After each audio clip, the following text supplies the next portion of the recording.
Your commentator is Basil Rysdale.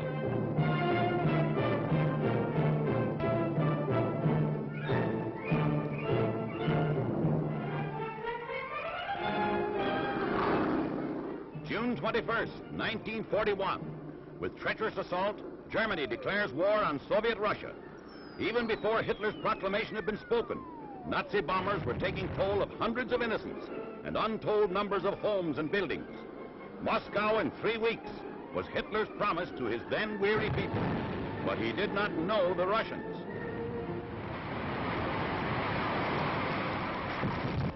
With lightning-like speed, the Red Army assembled and went into action.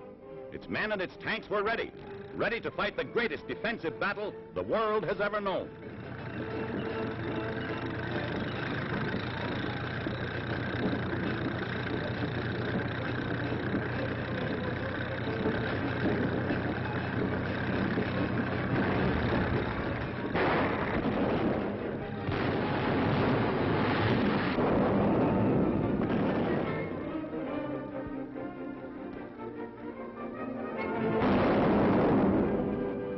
Experts held little hope for Russia's resistance, but the Soviet answered with guns and prisoners. Prisoners amazed at the Red Army fury. Prisoners disillusioned and weary. Every man, woman, and child in Russia joined in the fight. In the Urals, women manned the munition factory machines, doing the work of their men who had left to face the foe.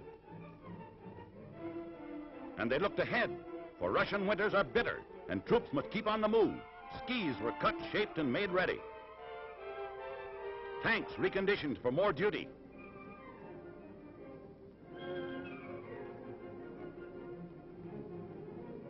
Stalin, on November 7th in Red Square, Moscow, rallied his fighting troops.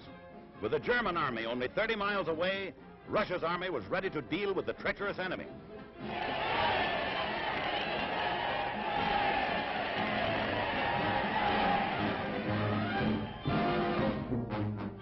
From Red Square to the battlefront, that was the order of the day.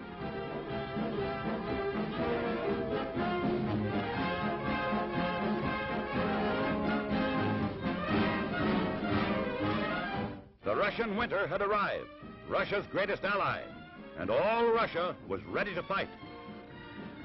The Germans had been stopped and hurled back.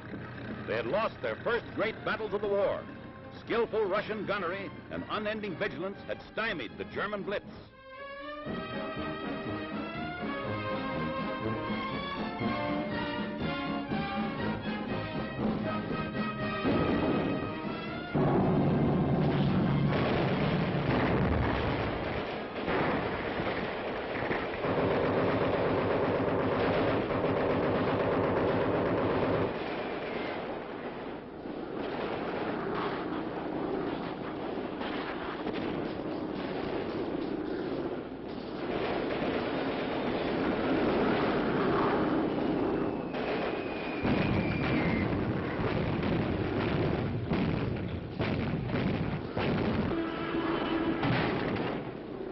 Expert marksmen, these Soviet fighters, and here is evidence of their great skill in anti-aircraft fire.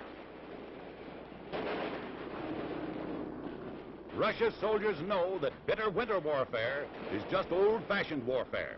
They understand camouflage. They have the will to fight. Here the fateful and incredible parallel to the Napoleonic campaign occurred. Here the Nazi spearhead that had taken Rostov and forced it to flee for safety was broken.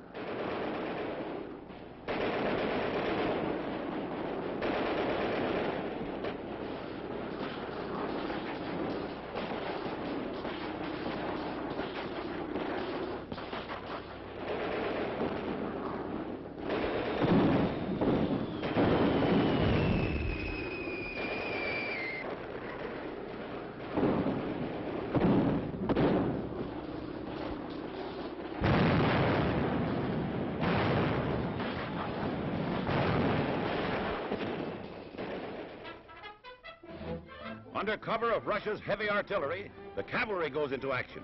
With each new Nazi gain, the Russians push them back, relentlessly, irresistibly. The indomitable Soviet cavalry fighters harass the enemy everywhere.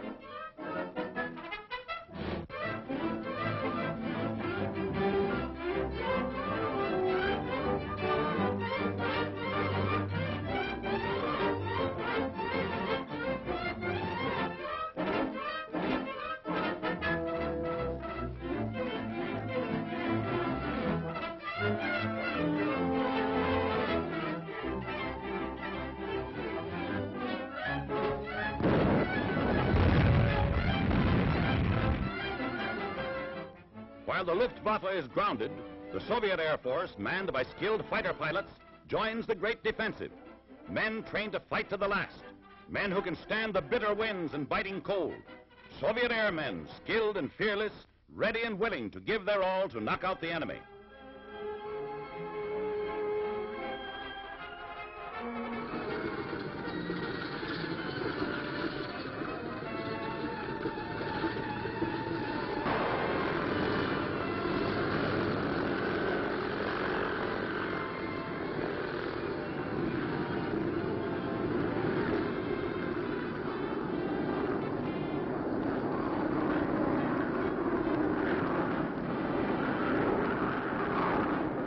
German tank road is sighted, but it soon will be a useless jumble of shell holes and blasted terrain.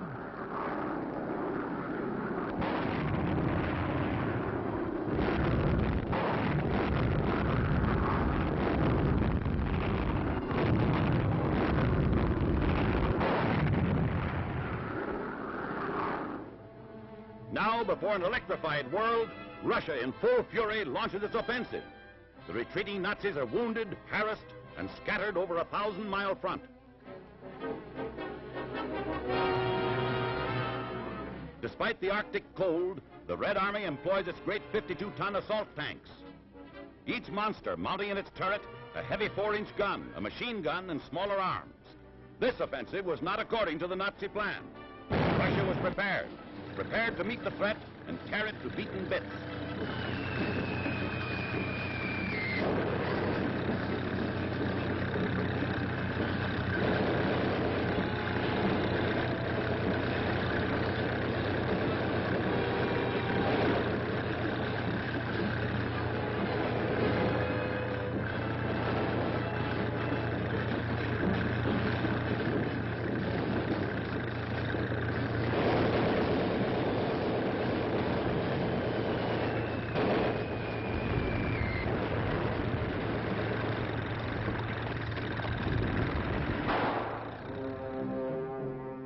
Many villages are devastated, but in the evacuation of German troops, in the great battles that rage to and fro, the Nazis leave behind a mass of material that they would have dearly loved to reclaim, had not the Soviet taken charge.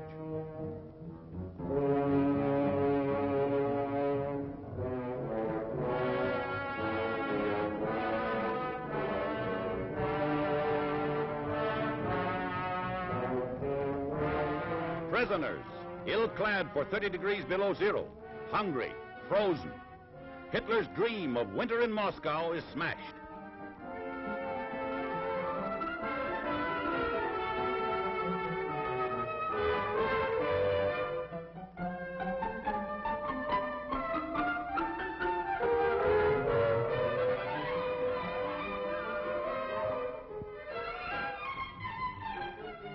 Forlorn and bewildered, captured Nazi troops now await the command of their victors.